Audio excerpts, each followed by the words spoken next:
Welcome back to Big Mouth and fancy seeing you here. This is part of a script I was writing for this very, very special episode. But you know what?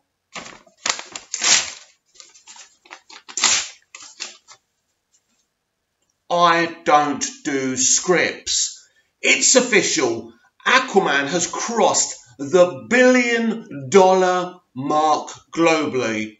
$1 billion. $1 billion. It's awesome. As you know, when I did my preview video to this situation, I spoke a little bit of what we've been through as fans. What I want to do in the future actually is just talk to individual fans and tell me their experiences of the DCEU, but not just the films, the interactions with other DCEU fans, the pain and the joy of what it means to be a DCEU fan. Because I think it is very different to be a DCEU fan. It's not like being a Star Wars fan or an MCU fan. It's very different. We have a lot of unique characters within our fandom. I mean, all fandoms do, but I think I've met some very interesting people. And I like that. I like a mixture of different people with different mentalities. There's people who like the DCEU because of the religious undertones. I'm not religious at all. There's only one God in my life, and that's me. That's just how I feel. Doesn't mean you're wrong for having your faith, but, I'm not into all that. And there's lots of people who just love the visual stylization of what the DCEU is. Some people love the music. I think the music is one of the best things. But there's so many reasons to love the DCEU. But it's been really hard. It's been a challenge. There's been so many things, kicked towards us. But now, we're here. We are here. We are part of the $1 billion club. Now, you would imagine an Aquaman 2 announcement is coming soon. But do you know what? I'm not really interested in that. We're going to get another Aquaman film. I loved Aquaman. I don't want you to misunderstand me. For me, there's other things to focus on. We are now very successful and there's no media pressure now as much. They're still going to say this is a one-off and we can't do this again. It'd be funny if we did it again with Shazam. As I said yesterday, Shazam is Brazil's most anticipated, blockbuster CBM of 2019. So it's very interesting now because things are turning around for the DCEU. But things were turning around for the DCEU all last year while Warner Brothers were making their changes. So while everyone was posting pictures of Henry's upper lip, which I didn't like, by the way, Warner Brothers were keeping their heads down, not keeping out media attention, not making big announcements, but we could see changes were being made. When you take someone like Jeff Johns and say to him, you know what, you're not a leader, Jeff, you're actually a creative. Have your own production company, make us movies from your own imagination. So he's doing Green Lantern. So he's writing that film right now. He's a writer. There's no question about that. He will give us an awesome Green Lantern movie. A massive pivotal decision. So when people say to you, Jeff Johns isn't involved with the DCEU, he is, but he's involved how he should be. He should never have been running it. He is not Kevin Feige. He's not. There's only one Kevin Feige. And, DC and Warner Brothers tried to recreate that again from media pressure. Where's your Kevin Feige? We don't have a Kevin Feige.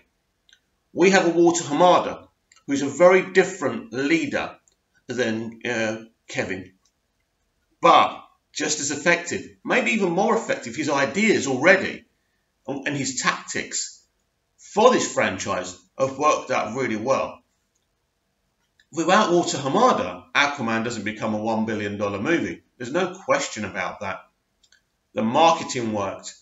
The stuff the actors were saying in the interview. If you don't think that question about the Snyder Cut wasn't asked on purpose, and what was answered wasn't answered on purpose, then you don't know this industry. because nothing happens in this industry that isn't planned.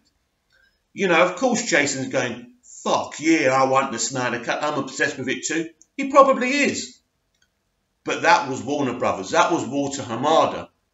Because if Warner Brothers didn't want them talking about the Snyder Cut, like what was evident at the beginning when Justice League was still in cinemas, they wouldn't be talking about it. Now they're able to talk about it freely because Warner Brothers have opened their eyes and their ears have peaked because they're thinking, money, let's build this Snyder Cut situation as much as possible. And when it reaches its climax, then we'll release it. And we'll make so much money. And they will. The Snyder Cut will make money. Whether it's on a streaming service, released in theatres, or just released on 4K and Blu-ray discs, it doesn't matter what they do. That film will make money because it isn't just us nutters who are obsessed with that now. A lot of the mainstream audience do talk about the Snyder Cut. They would like to see it too. It's not just us. It's become one of these well-known conspiracy theories in film.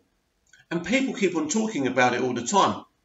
The problem with the Snyder Cut is, if we see it, and it's pretty much a similar movie, which I think in a lot of ways it is, but with Henry not having the bad upper lip CG. Do you know what? Even that would be quite awesome. Now, we've read a lot of things telling us what a different movie the Snyder Cut is. But I just think, you know, to be aware that it might not be as different as we think. Now, I don't know.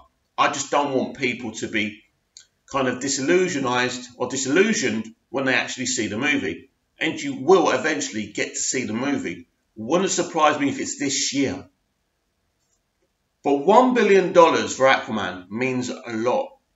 Because Warner Brothers now will be looking at what Aquaman did right. What Aquaman did right was cast Jason Momoa, an alpha female. It's so early here. And I'm still trying to sober up from last night. Yes, I've been partying because I go partying every night. And I'm 46. It's cool, isn't it? Right, anyway, we're not talking about that. We're talking about Aquaman and $1 billion, right? So they cast an alpha male actor, and which made a character which was really cheesy into an alpha male. Now that isn't fashionable these days. It's more fashionable for a male to be softly spoken, make sure he doesn't offend anyone, especially women. Well, this is Jason Momoa. Fuck yeah! That's how the guy talks. And pretty much, apart from the fuck, that's how his Aquaman talks. And it's great, and everyone wanted to go and see it. Men, women, everybody loves Momoa. He's like The Rock. He may even be more popular than The Rock, but they're very similar. Now, The Rock isn't alpha male, but he's got the muscles, he's got the fans from his wrestling days. Even the worst film in the world, people will go and see if he's in it. Even the biggest flop he's ever been in has made more money than it would have made if The Rock wasn't in it. These are the kind of people you want to cast with a ready-made fan base. Because Jason Momoa brings the Game of Thrones fans. James Wan brings kind of the Fast and the Furious fans and the Conjuring fans. All those people followed James and watched this movie and liked what they saw. And so, in a way, directors have become as big a rock stars as the actors have now. And as the studios themselves have been, you know, it seems to me you're either Warner Brothers or Disney now. I'm definitely Warner Brothers. I don't like Disney. I did growing up. I thought they were a wonderful studio making lovely children's animated films. And now they got too big for their boots and they think they're saying they're not. Ultimately, Disney will be taken down a peg or two. They will. They don't need me to do or say anything. They're doing it on their own. They're already doing it with their agenda and ideology. And their people are going to turn on them very, very quickly. But for Warner Brothers, it's very exciting. They've got a $1 billion DCEU movie. Something we were told wouldn't happen. There are people out there who thought because Man of Steel and Batman v Superman didn't reach $1 billion, it would never happen. But nobody expected Aquaman to make $1 billion. Nobody. When that film was announced, nobody was saying, this is the film that launches the DCEU into the 1 billion stratosphere. Nobody. But it has. That's the film. It's not Wonder Woman. Everyone was, bragging that Wonder Woman, the first female-led DCEU film, was really successful. And Wonder Woman, for me, is a better film than Aquaman. Sorry if that offends you, but for me it is. And a better reviewed movie as well. Not that I have any respect for critics anyway, but that film made bank. I've got such a bad throat, I'm sorry. That film made bank, and it was reviewed well. I think Wonder Woman probably is one of my favourite CBMs of all time. Has everything. It's got a beautiful colour palette. It's got beautiful music. It's got beautiful performances. I love the story. It's an emotional film. It's a great journey for that character. So I think it's one of my favourites, but I'm not discounting what Aquaman's done. It's a great achievement. And I really like the film. All I'm saying is if you press me and put a light in my eye, I tell you that Wonder Woman is probably my favourite modern day CBM. But, I love Batman v Superman because it literally is an art house movie. This franchise did that. Had an art house movie CBM. Wow. Wasn't that amazing? They did it. They let Snyder do it, and he did it. And no matter what the haters say, they did it. And we've got it. And we can watch it whenever we want. No matter if Zack's ever involved with the DCEU or not. But this achievement is special. This is a special day for DCEU fans. Go out and celebrate. Go and watch the films. Binge the films. That's what I'm going to do if I find the time. But it is a celebration. It is exciting. It is wonderful that we've finally reached the $1 billion club.